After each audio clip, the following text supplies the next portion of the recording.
नमस्कार साथियों, आज हम भूगोल की द्वितीय क्लास जो आपका मानव भूगोल की मूल सिद्धांत में द्वितीय पाठ है, जनसंख्या वितरण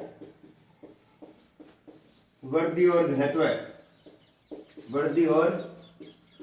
घनत्व, इसके बारे में चर्चा करेंगे। जो द्वितीय किताब है वो विश्व की जनसंख्या के बारे में हमें बतलाती है। तो सबसे पहले इस पाठ की शुरुआत करने से पहले जो आपका पाठ की हेडिंग है उसी के बारे में समझते हैं। तो देखो, जनसंख्या, जन का मतलब होता है लोग और संख्या यानी लोगों की संख्या क्या होती है, जनसंख्या। फिर वितरण होता है रहने की स्थिति। रहने की स्थिति क्या होगी, वितरण, यानी वो किस प्रकार से रह रहे हैं, कोई ठंडे प्रदेशों में, कोई गर्म प्रदेशों में, कोई मरुस्थलीय प्रदेशों में या पर्वतीय प्रदेशों में किस प्रकार रह रहे हैं। और फिर आती है वृद्धि। देखो, वृद्धि होती है दो समयों के बीच जनसंख्या में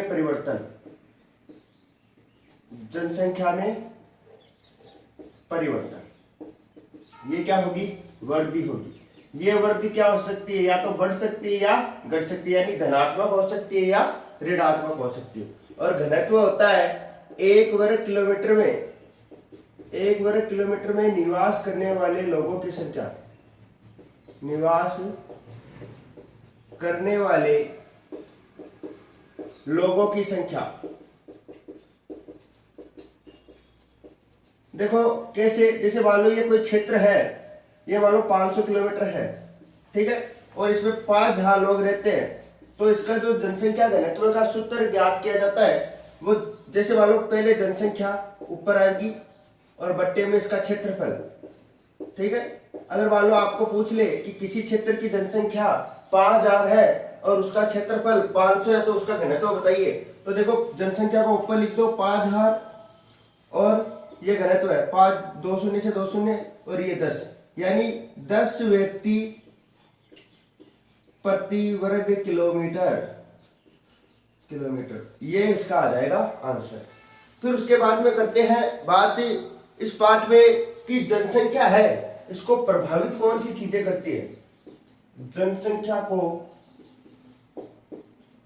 प्रभावित करने वाले कारक, ये इंपॉर्टेंट कर लेना आप, इसमें से प्रश्न आ सकता है। जनसंख्या को प्रभावित करने वाले कारक, ठीक है। तो देखो, 3 कारक महत्वपूर्ण हैं। एक भौगोलिक कारक, एक आर्थिक कारक और एक सामाजिक व सांस्कृतिक कारक। देखो, भौगोलिक का मतलब होता है भूमि से जुड़ा। तो भूमि से क्या क्या चीज जुड़ी होती है, भू आकृति, जलवायु, जल की उपलब्धता और मृदा, यानी ऐसे कारक जो मनुष्य को अपनी ओर आकर्षित करते हैं। अगर भौगोलिक कारक में भू आकृति, यानी कोई ऐसा क्षेत्र है जहां पर समतल भाग नहीं है और पर्वतीय भाग है, उबड़ खाबड़ भाग है, तो वहां पर मनुष्य रहना पसंद नहीं करेंगे। ऐसे भाग पर रहना पसंद करेंगे जहां समतल भू आकृति हो, समतल मैदान हो, वहां की जलवायु न ज्यादा अधिक गर्मी ना अधिक ज्यादा सर्दी हो, जल की उपलब्धता, यानी वहां पर जल आसानी से उपलब्ध हो सकते, और मृदा ऐसी हो जो वहां पर कृषि उपजाऊ हो। तो वो कौन सी होगी, भौगोलिक कारक के अंतर्गत आएंगे। तो पहला पॉइंट आपका आएगा कि मान लो ऐसे भी आ सकता है, जनसंख्या को प्रभावित करने वाले भौगोलिक कारक को बताइए, या जनसंख्या को प्रभावित करने वाले कारकों को बताइए, किसी एक का वर्णन कीजिए। फिर दूसरा है आर्थिक कारक। देखो, आर्थिक कारक में खनिज, औद्योगिकरण और नगरीकरण, ये 3 महत्वपूर्ण है। कि खनिज, देखो आर्थिक का मतलब होता है रुपए पैसों से संबंधित। देखो, खनिज का जो कार्य करेंगे उनसे आमदनी होगी, तो ऐसे क्षेत्रों पर लोग ज्यादा पसंद करेंगे। औद्योगिकरण, यानी जहां पर उद्योगों का ज्यादा विकास होगा वहां पर लोग, और नगरीकरण, जहां पर नगर होंगे वहां पर लोग ज्यादा जाना पसंद करेंगे। तो आपके आर्थिक कारक में 3 ही है, खनिज, औद्योगिकरण और नगरीकरण। फिर बात करते हैं हम तीसरे की, सामाजिक व सांस्कृतिक कारक। देखो सामाजिक और सांस्कृतिक, इसका देखो अर्थ होता है, इसका जो हम अगर संधि विच्छेद करते हैं तो समाज प्लस इक, यानी समाज की स्थिति वहां पर अच्छी होनी चाहिए, और सांस्कृतिक यानी संस्कृति प्लस इक, यानी वहां की संस्कृति, यानी संस्कृति का मतलब हो गया वहां पर हर त्योहार को मनाया जा रहा है, वहां पर सभी मिलजुल कर रह रहे हैं, किसी भी धर्म जाति का हो वो मिलजुल कर हो रहा है, किसी भी प्रकार का भेदभाव नहीं हो रहा। तो ये कौन से में आ जाएंगे, सामाजिक और सांस्कृतिक कारक। तो जनसंख्या को प्रभावित करने वाले कारक कितने हैं, 3, भौगोलिक कारक, आर्थिक कारक और सामाजिक और सांस्कृतिक कारक। फिर हम बात करते हैं एक और कि जनसंख्या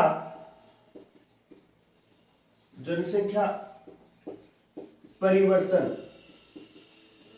के घटक, कि जनसंख्या परिवर्तन के क्या घटक हो सकते हैं, कि जनसंख्या किन कारणों से परिवर्तन यानी उनमें बदलाव आ सकता है। तो पहला है जन्म दर, दूसरा मृत्यु दर, और तीसरा है प्रवास। जन्म दर, मृत्यु दर और प्रवास। देखो जन्म दर क्या होती है कि मान लो कोई क्षेत्र है, उसमें 1 वर्ष के अंतर्गत कितने बच्चों ने जन्म लिया, जन्म लेने वाले जीवित बच्चों की संख्या क्या हो जाएगी, जन्म दर, और उस क्षेत्र में मरने वालों की संख्या क्या हो जाएगी, मृत्यु दर। और प्रवास क्या होता है, एक स्थान से दूसरे स्थान पर जाने वाले लोग क्या किसकी श्रेणी में आते हैं, प्रवास की। अब देखो जो जन्म दर है उसका जो सूत्र है वो होता है किसी विशेष वर्ष में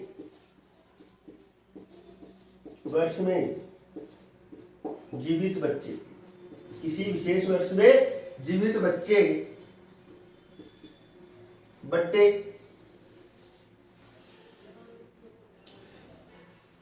किसी विशेष वर्ष में वहां की जनसंख्या या जनसंख्या, किसी विशेष वर्ष में अनुमानित जनसंख्या इंटू 100, ये क्या हो जाएगा उसका, सॉरी इंटू 1000 आएगा, ये क्या हो जाएगा जन्म दर। यानी किसी विशेष वर्ष में जीवित बच्चे, जैसे मान लो कोई ये क्षेत्र है, इस क्षेत्र में मान लो 500 बच्चों ने जन्म लिया, उनमें से 400 बच गए, यानी 100 किसी कारणवश अच्छी चिकित्सा सुविधा के कारण नहीं बच पाए, तो वे 400 और उस मान लो उस जगह की 1000 जनसंख्या थी, तो यहाँ का जन्म दर कितना हो जाएगा, इंटू 1000 कर दो तो 1000 से 1000 कट गया, तो यहाँ की जन्म दर कितनी हो जाएगी, 400। फिर मृत्यु दर, देखो मृत्यु दर में बस कुछ नहीं करना है, यहाँ पर जीवित बच्चे हैं, यहाँ पर मरने वालों की संख्या, किसी वर्ष विशेष में मरने वालों की संख्या बट्टे, और ये किसी वर्ष विशेष में अनुमानित जनसंख्या, किसी वर्ष विशेष में अनुमानित जनसंख्या इंटू 1000। अब जैसे मान लो कि 500 मर गए, उसमें 1000 आदमी थे, और इसको 1000 से गुणा कर दो तो कितने बच जाएंगे, 500। देखो कैसे, जैसे मान लो 500 व्यक्ति थे पूरे मरने वाले, उस वर्ष में 1000 व्यक्ति थे पूरे गांव में, और ये लो, तो इसकी मृत्यु दर कितनी हो जाएगी, 500। फिर प्रवास क्या होता है, एक स्थान से दूसरे स्थान पर जाना, एक स्थान से दूसरे स्थान पर जाना। यानी जैसे मान लो सीकर से कोई जयपुर जा रहा है किसी काम से, यानी वो कुछ समय अवधि के लिए, जैसे 2 माह 4 माह के लिए जा रहा है, जयपुर जा रहा है, तो ये इसका क्या हो जाएगा, प्रवास हो जाएगा। फिर हम बात करते हैं इसके बाद में 2 पॉइंट और है आपके, एक जनसंख्या वृद्धि के प्रकार और एक जनांकीय संक्रमण। इन 2 के बारे में हम पढ़ते हैं, फिर उसके बाद में ये अपना पाठ कंप्लीट हो जाएगा। तो आगे देखिए, जो जनांकीय संक्रमण और जनसंख्या वृद्धि है उसके बारे में हम चर्चा करेंगे। अब आगे हम बात करते हैं जनसंख्या वृद्धि और जनांकीय संक्रमण। देखो पहले हम बात करते हैं जनसंख्या वृद्धि। तो जनसंख्या वृद्धि क्या होती है? दो समयों के बीच जनसंख्या में परिवर्तन। जैसे मान लो 2001 और 2011 ये दो समय हो गया, एक समय ये रहा, एक समय ये। इसमें मान लो 1000 व्यक्ति थे और इसमें 1100 हो गए, तो ये जनसंख्या में परिवर्तन हुआ, तो ये क्या हो जाएगी? जनसंख्या वृद्धि हो जाएगी। फिर जनसंख्या वृद्धि को कुछ भागों में बांटा जाता है। तो जनसंख्या वृद्धि के प्रकार, जनसंख्या वृद्धि के प्रकार, देखो जनसंख्या वृद्धि के 4 प्रकार होते हैं। एक जनसंख्या की धनात्मक वृद्धि, एक जनसंख्या की ऋणात्मक वृद्धि,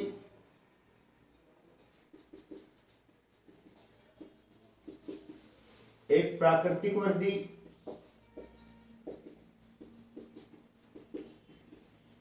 और एक वास्तविक वृद्धि।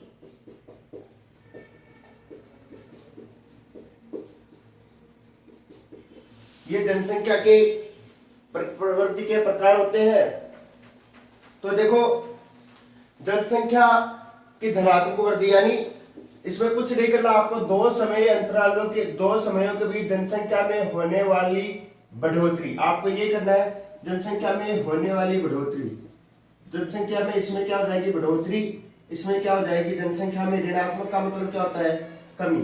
फिर देखो प्राकृतिक वृद्धि, यानी प्राकृतिक वृद्धि के अंतर्गत आपको ये याद रखना है कि इसमें जन्म दर में से क्या घटा देंगे? मृत्यु दर। जन्म दर में से अगर मृत्यु दर घटा देंगे तो वो प्राकृतिक वृद्धि हो जाएगी। फिर हम बात करते हैं वास्तविक वृद्धि। तो वास्तविक वृद्धि में जन्म दर माइनस मृत्यु दर प्लस आप्रवास और माइनस उत्प्रवास।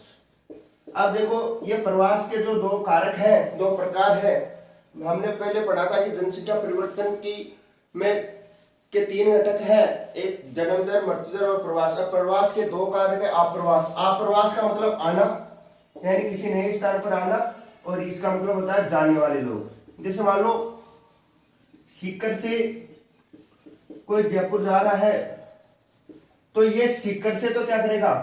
उत्प्रवास, यानी सीकर से जा रहा है और यहाँ पर क्या कर जाएगा?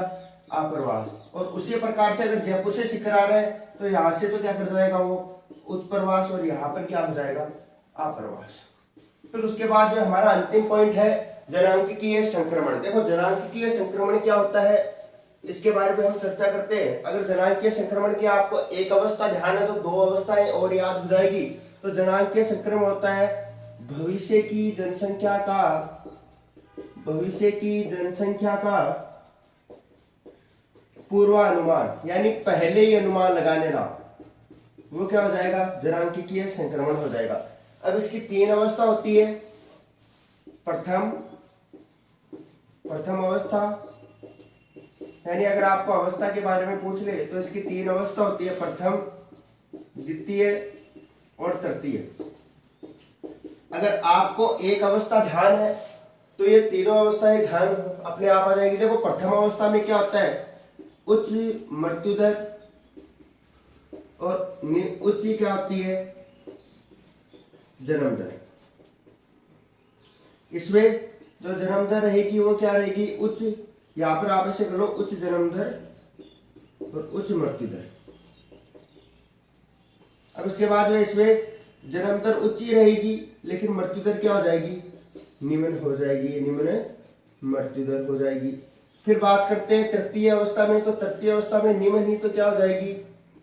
मृत्यु दर, और निम्न ही क्या हो जाएगी? जन्म दर।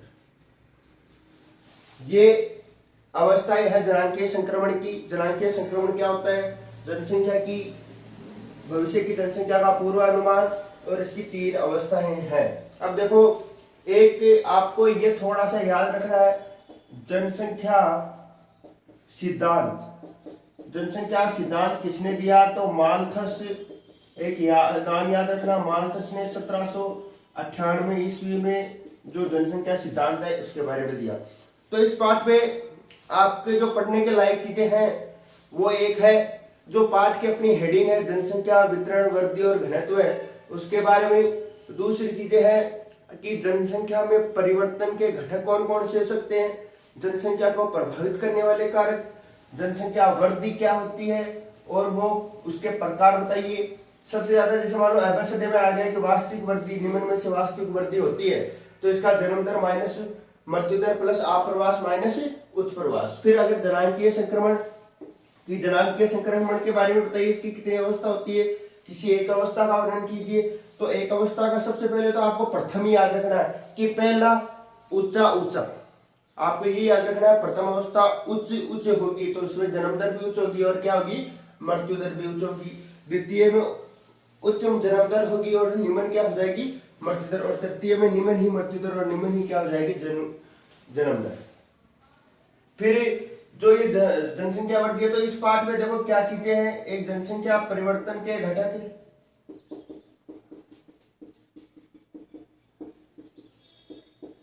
एक जनसंख्या को प्रभावित करने वाले कारक, एक जनसंख्या वृद्धि और उसके प्रकार, और एक जनांकीय संक्रमण।